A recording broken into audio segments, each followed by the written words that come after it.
Dumating na yung P-map ko. Yes, order na rin tayo nitong map na napakaganda na nakita ko dito sa TikTok.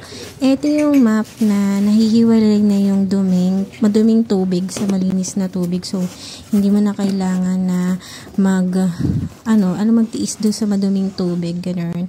Pag umorder ka nito, meron na siyang kasamang free na microfiber cloth. Yung para pampalit doon sa microfiber na nakakabit na talaga dun sa map. Ayan, square yung napili ko.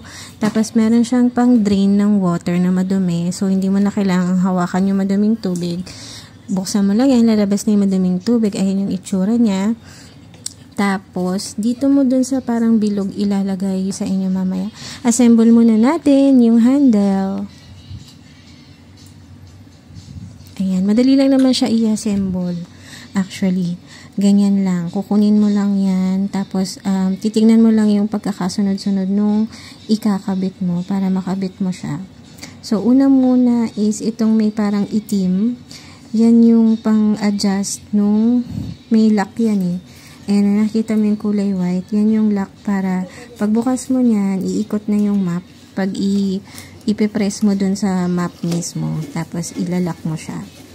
Ayan. So, adjust mo lang yung haba niya para kung gaano kahaba yung gusto mo ng handle. Tapos, ito, kinabit ko na rin yung handle na yan. And, tapos na.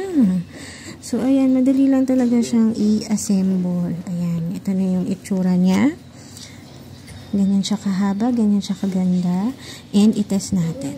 Ito yung sinasabi kong butas. Diyan mo ilalagay yung sabon mo. And, ayan, malakas. Order na, mga mi!